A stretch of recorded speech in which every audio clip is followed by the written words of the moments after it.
대한민국 이슈의 중심, 국민 라디오, 라디오 뉴스 K.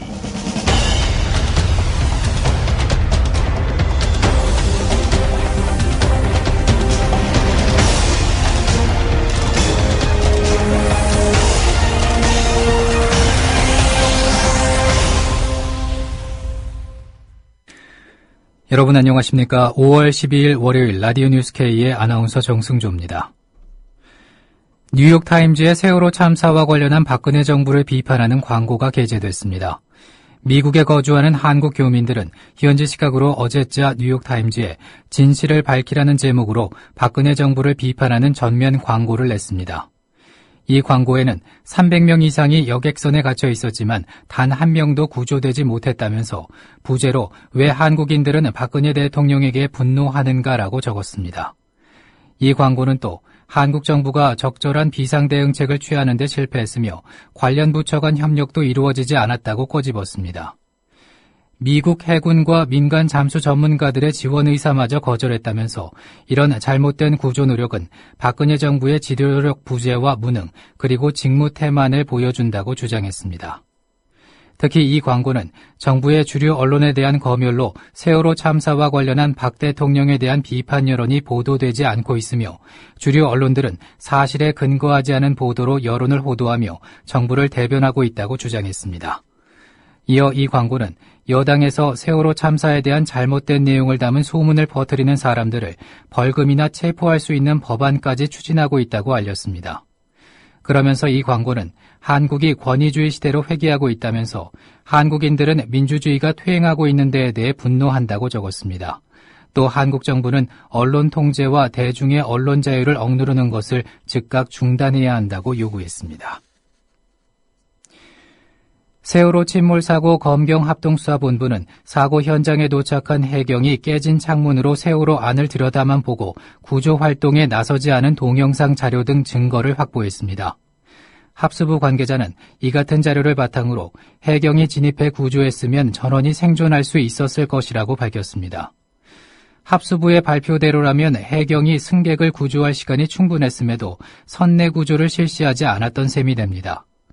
결국 학생들은 선내 이동과 탈출이 가능했던 골든타임을 놓치고 가만히 있으라는 방송만 믿고 선실에서 기다리다가 억울한 변을 당한 것입니다.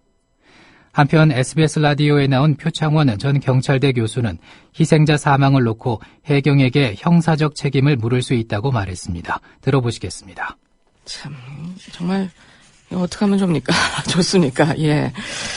자, 지금 보면 말이죠. 어제도 이 검찰이 해경의 이 초기 대응에 대해서는 분명히 수사를 하겠다고 밝혔어요. 분명히 문제가 있다는 거 아니겠어요, 소장님? 그렇죠. 검찰 수사에서 밝혀진 것이 물론 그 이전에도 그 많은 전문가들이 다 같은 이야기를 해 주셨지만 예. 확연하게 이제 확인된 것이 해경이 9시 34분부터 최소한 그 30분 가량은 선내로 진입해서 자신들의 안전에 전혀 위험이 없는 상태에서 승객들을 대피시킬 수 있는 시간이 있었다. 이것이 이제 수사 결과로 확인된 사안입니다. 그러다 보니까 그동안은 주로 그 선원이나 선장들에 대한 어떤 살인죄, 부작에 의한 살인죄를 적용하느냐, 업무상 중과실치사를 적용하느냐, 청해진 해운의 어떤 그 책임을 어떻게 묻느냐가 주 안점이었다면 아마 수사 방향이 이제는 해경이 이러한 인명 손상에 직접적인 책임을 아마 질 수 있는 상당히 좀 이런 일이 없었거든요, 과거에는. 예. 그 국가기관 경찰이 피해자들의 사망에 직접적인 책임이 있다라는 형사 책임까지도 물을 수 있는 그런 상황이 되고 있습니다. 예. 검찰 조사를 보면 이 선장이 해경 구명보트에 오르던 시간에 배 기울기가 한 62도 정도라서 충분히 네. 해경이 선내에 진입할 수 있었다는 거고 그때 선내 진입했다라면 전원 구조도 가능했을 거다. 추정이긴 합니다만 그런 수사 결과를 내놓고 있는데 그렇다면 정말 해경이 비난을 피할 수가 없게 됐어요. 피할 수가 없습니다. 네. 그리고 그 당시에 생존자분들도 해경에게 지금 들어가야 된다. 저 안에 학생들이 많다. 괜찮다. 해병대 출신 그 승객도 있었고요. 예. 그러한 그 어떤 정보 제공 내지는 요청까지 했던 것이 확인되고 있기 때문에 예. 해경은 책임을 피할 수 없을 상황입니다. 근데 왜 이렇게 됐을까요? 해경이 왜 이렇게 무능력하고 무기력할까요? 이 문제 원인을 또 들여다보자면 역사와 뭐 구조적 문제까지도 갈 수밖에 없는데요. 현재 상황을 보면 해경의 핵심 지휘부죠. 14명인 경무관 이상 간부들 중에서 실제로 경비정을 타고 지휘해 본 사람은 반도 안 됩니다.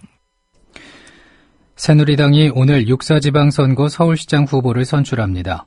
새누리당은 오늘 낮 2시 송파구 올림픽 체조 경기장에서 서울시장 후보자 선출대회를 개최하고 정몽준 의원과 김황식 전 국무총리, 이해운 최고위원 등 3명의 예비 후보 가운데 본선 후보를 확정합니다. 서울시장 후보는 국민참여선거인단 투표 결과 80%와 여론조사 결과 20%를 합산해 결정됩니다. 오후 5시 30분쯤 최종 후보가 결정될 것으로 보입니다. 여론조사 지지율에서 우세한 정 의원이 유리할 것이라는 관측이 나오는 가운데 당심이 많이 반영되는 현장 투표에서 김 전 총리가 극적인 뒤집기를 할 수 있다는 분석도 있습니다. 오늘 선출되는 후보는 새정치민주연합 소속 박원순 현 서울시장과 맞붙습니다. 한편 지난 주말 있었던 채널A 주최 토론회 한 부분을 들어보시겠습니다. 김황식 후보가 불법 선거를 획책하고 있다고 비난하는 정몽준 후보. 정몽준 후보가 대주주로 있는 현대중공업에 산업재해가 많다며 질타하는 김황식 후보. 박근혜 대통령이 자신에게 출마를 권유했다는 말을 해서 탄핵 우려를 자아냈다고 질타한 이해운 후보야말로 박 대통령을 위기에 빠뜨렸다고 주장한 김황식 후보에게 반격하는 이해운 후보의 말을 차례로 들어보시겠습니다. 아무리 상황이 급하다 하더라도 대법관까지 지내신 분이 불법 선거 운동을 유발하고 있는데 심히 유감이고, 경영진을 대주주로서 잘 감시 감독을 해서 그와 같은 일이 절대 생기지 않도록 이렇게 대주주로서 감시 감독하는 것이 적절하다, 이렇게 생각을 하고요. 제가 탈원을 유도하는 발언이라고 말을 한 적이 없고, 이거는 선거법 위반이기 때문에 이거는 제가 사법 처리를 하든지 검토를 하겠습니다. 새정치민주연합의 서울시장 후보로 확정된 박원순 서울시장은 새누리당을 향해서 세월호 애도 분위기에 맞게 조용하고 돈 안 드는 선거를 치르자고 제안했습니다. 박 시장은 어제 국회 정론관에서 기자회견을 열고 이번 선거부터 과거와 결별한 새로운 선거를 하겠다며 다음과 같이 밝혔습니다. 이번 선거부터 과거와 결별한 그런 새로운 선거를 하겠습니다. 시끌벅적한 유세 차량 없애고 또 사람 동원해서 세과시하는 이런 선거운동 하지 않겠습니다. 선거비용 확 줄이고 시민들의 참여와 봉사로 이루어진 진정한 시민선거 하겠습니다. 시민들께 큰 소리로 외쳐서 저를 알리기보다는 작은 소리로 골목골목을 누비면서 위로와 공감을 나누겠습니다. 손을 잡고 경청하며 소통하겠습니다. 제가 실천할 진짜 시민선거의 핵심입니다. 바로 이번 선거부터 보여드리겠습니다. 아울러 오늘 새누리당 서울시장 후보로 선출되실 그런 날이기도 합니다. 오늘 결정되실 새누리당 서울시장 후보께도 저는 이런 정중한 제안을 드리겠습니다. 세월호 참사로 온 국민이 슬픔에 잠긴 지금 애도 분위기에 맞게 작고 조용하고 돈 안 드는 선거를 제안합니다. 새누리당 남경필 의원과 새정치민주연합 김진표 의원이 양당 경기도지사 후보로 선출돼 경쟁 레이스에 들어갔습니다.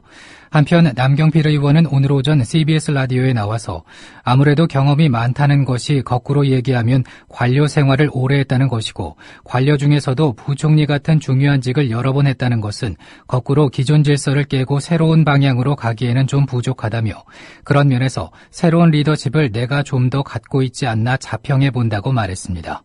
이에 김진표 의원도 반격을 가했습니다. 김 의원이 오늘 같은 방송에 나와서 한 말입니다. 그렇죠. 왜냐하면 저는 이제 그래서 TV 토론을 제안하는 것인데요. 예. 우선 지금까지 경기도를 위해서 무슨 일을 했느냐 하는 성적표를 가지고 국민들에게 제시해 달라는 것이죠. 저는 경제부총리 시절에 파주 LG 디스플레이를 중국으로 갔던 것을 참여정부 내각 1호 결정으로 노무현 대통령을 설득해서 유치했죠. 또 수원비행장 이전의 법적 토대를 만들어가지고 수원뱅정 이전 절차가 추진되고 있습니다. 또 수원의 고등법원을 만드는 법안도 대표 발의했고. 알겠습니다. 일들을 많이 하셨다는 말씀을 지금 하시는 거예요. 이런 일들에 대해서 그러면 당진필 후보는 20년간 정치하면서 무슨 일을 했는가. 그리고 이제 경기도는 아주 갈등이 많고 대한민국의 축소판이라도 과언이 아닐 정도로 대도시, 도농복합지역, 농산어촌, 접경지역 다 있어서 갈등이 많거든요. 이런 경기도를 제대로 리더십을 발휘하려면 통합의 능력이 있어야 되는데 저는 이제 경제교육부총리를 지낸 다양한 국정운영 경험 그리고 정치권에 와서도 정치기 의장이나 원내대표를 지낸 그런 경험 이런 점에서 절대적으로 우위에 있다고 생각해서요. 그런데요. 앞으로 시간이 갈수록 더 격차를 좁히고 궁극적으로 승리할 수 있다고 생각합니다.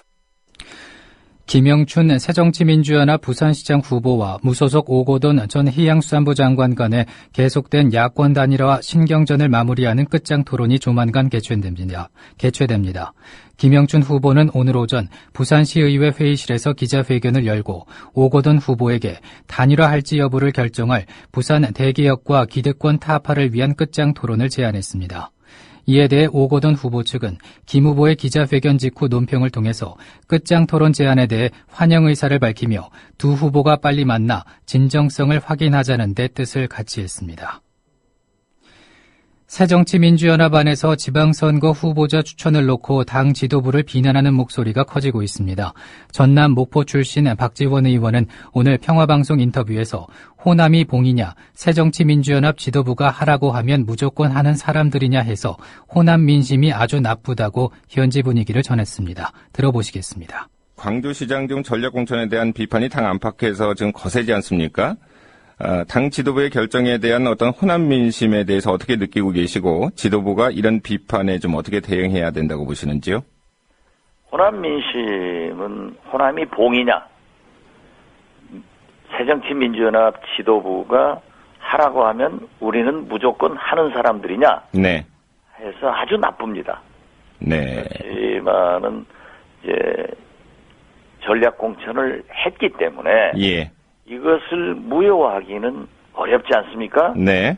그래서 저는 김한길, 안철수 두 지도부가 광주 시민들과 예. 호남인들을 설득하는 적극적인 자세를 취해줘야 된다 하는 말씀을 드립니다. 네. 민심이 상당히 좋지 않기 때문에 김한길, 안철수 공동대표가 호남 민심을 좀 이렇게 안을 수 있는 그런 적극적인 어떤 설득 작업에 나서야 된다 그런 말씀인데요. 그렇습니다. 지금 그렇게 네. 하고 네네.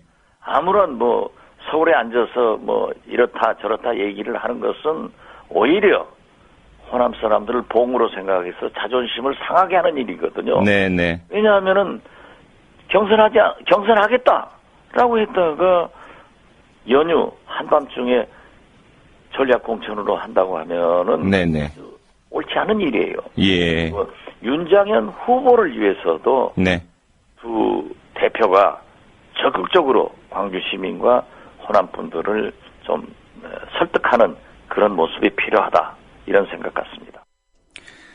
지난 주말 급성 심근경색으로 입원한 이건희 삼성전자 회장은 밤새 안정적으로 치료를 받았습니다.